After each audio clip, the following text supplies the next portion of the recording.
Bonsoir et bienvenue sur ma chaîne YouTube Marion Formation. Ce soir, je vais vous parler d'une fonctionnalité que j'adore sur Excel qui s'appelle mettre sous forme de tableau. Alors, la seule chose que je trouve moyenne sur cette fonctionnalité, c'est son nom, c'est mettre sous forme de tableau. Je trouve que c'est pas du tout explicite par rapport aux capacités de cette fonctionnalité.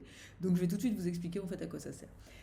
Mettre sous forme de tableau permet en fait de transformer une plage de cellules en tableau. Alors dit comme ça, évidemment quand on est sur un tableur ça peut paraître un peu flou, mais en réalité ça va vous permettre de définir cette plage comme étant un tableau, c'est-à-dire une base de données en réalité avec des noms de champs que Excel va reconnaître et avec un certain nombre de mises en forme avec des formules qui vont s'appliquer systématiquement à l'intégralité des lignes et aussi les objets vont s'adosser à ce tableau de manière dynamique, c'est-à-dire que si jamais votre tableau grandit, les objets du type tableau croisé dynamique ou graphique qui vont s'y adosser vont tenir compte de l'extension de ces données. Donc vous n'aurez plus besoin de changer la source de vos données lorsque vous faites appel à un tableau croisé dynamique par exemple et que vous l'adossez à une plage transformée sous forme de tableau.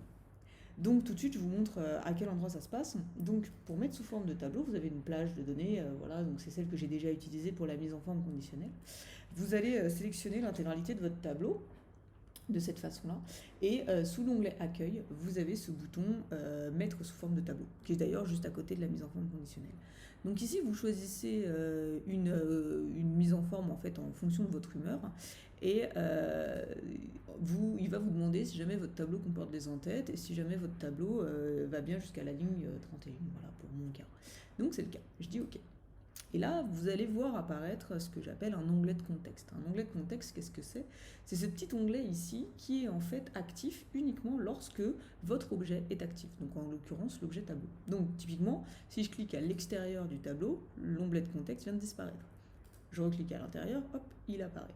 Et donc cet onglet, qu'est-ce qu'il va nous permettre de faire? Il va nous permettre déjà de voir que mon tableau a un nom.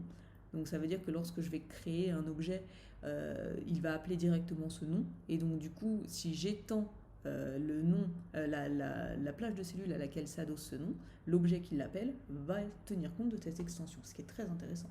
Il m'a mis des filtres. Vous voyez que quand je slide vers le bas et que je suis active dans mon tableau, en fait le nom de mes colonnes change. Et j'ai plus besoin de figer la première ligne pour avoir le nom de mes colonnes, vu que ça descend avec. Et j'ai également les objetteries qui arrivent. Vous voyez qu'il a également mis une couleur en alternance. Donc là, ça dépend du format que j'ai choisi. Mais cette couleur en alternance, en fin de compte, quelle que soit la date que je vais rajouter, et ben, en réalité, elle va suivre. Donc ça, c'est plutôt sympathique.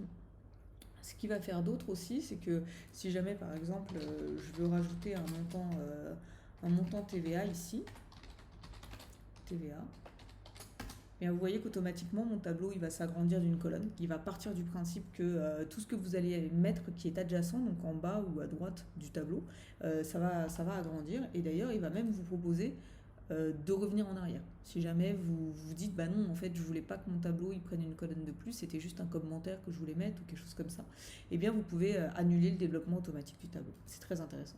Ce qu'il va faire aussi, c'est que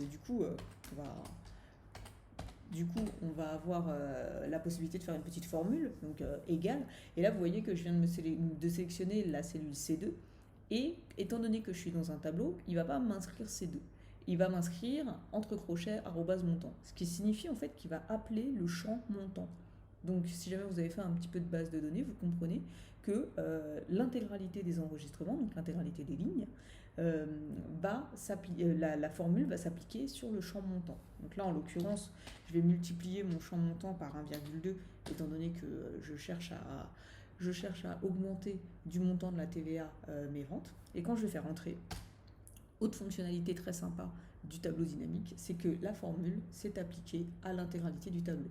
À tel point que sur le petit enregistrement supplémentaire que j'avais fait, ça s'est fait également.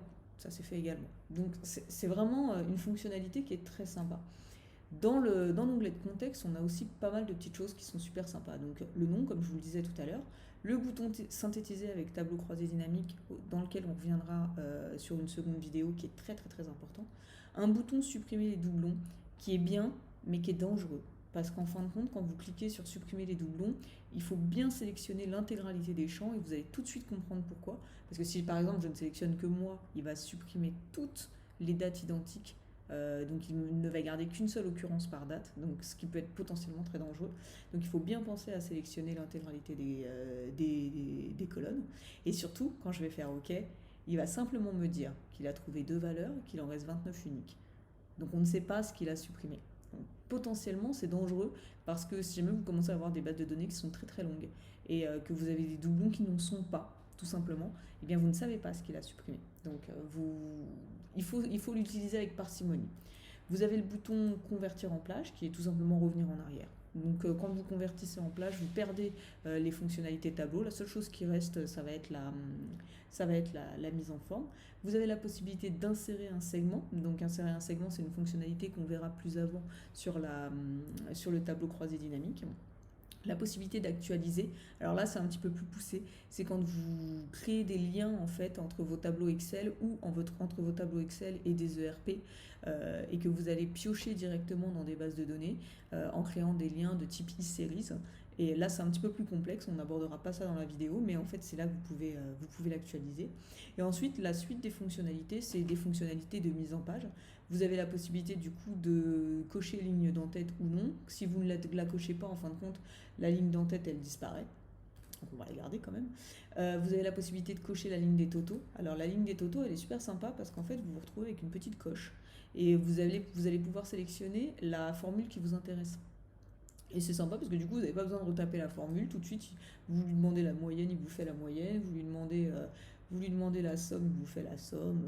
Voilà, il fait absolument tout ce que vous souhaitez sans que vous ayez besoin de ressaisir la formule.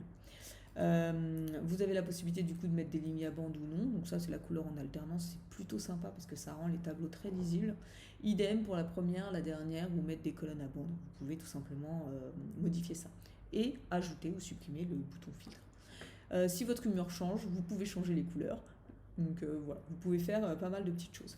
C'est surtout dans les prochaines vidéos sur le tableau croisé dynamique et sur les graphiques qu'on va voir que cette fonctionnalité est vraiment très sympa, mais vu qu'elle vous permet de rendre vos tableaux vraiment dynamiques et surtout fiables. Voilà, j'espère que cette vidéo vous a plu.